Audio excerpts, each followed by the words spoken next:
So that's what I'm saying. Like the right-hand man. That's what they think of us.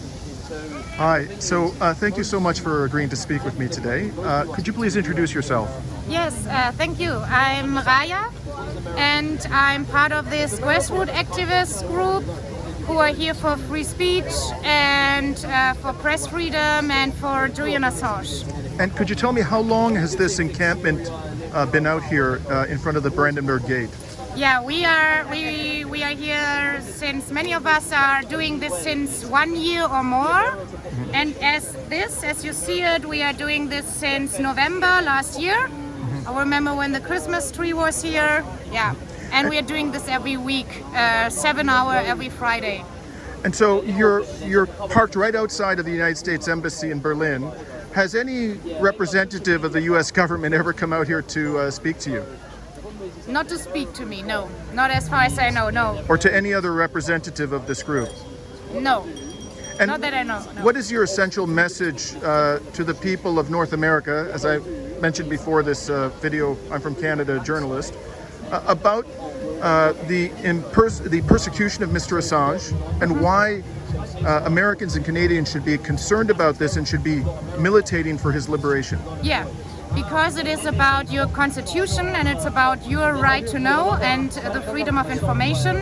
It's the first time in history that the United States are using the Espionage Act against a publisher who has not even given information out of an organization, but who received the information and gave it to a public. He gave this information to the public, not to an enemy, and he received it from someone inside the army who wanted people to know. And it's the first time that this is punished by the Espionage Act.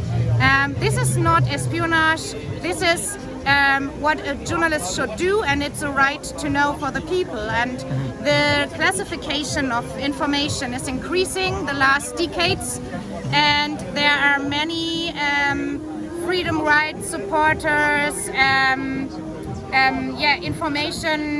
freedom of information supporters who are criticizing the use of the Espionage Act against whistleblower, people who speak up against an injustice.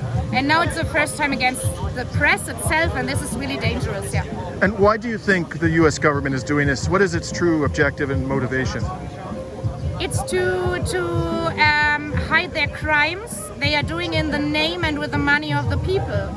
I mean, there are also Daniel Hale is in jail. He's someone who has been in the drone program and who told people that 90% of the victims in the drone program are civilian victims.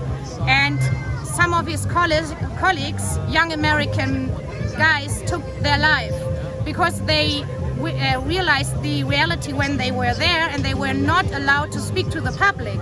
So this is about these crimes people should be allowed to report, and yeah. And finally, how have you been received by the people out here? I noticed a lot of people today came up and were speaking to you and your comrades. Has the reception been generally sympathetic from members of the public? Yes, absolutely. It's shocking that there are still many people who don't know, but there are still people interested and ask. The huge majority of the people who know about it is completely on our side. No matter from which country, we meet many people from America, but from all over the world who say, yeah, he should be free. But there are also people who have wrong ideas about him. And this is because it's not informed enough. And there has also been a huge smear campaign against them. So right. If you hear some bad stuff, you really should look into it and find out what really are the facts. Okay. Thank you so much for speaking with me today. Thank you. Thank you. Bye-bye.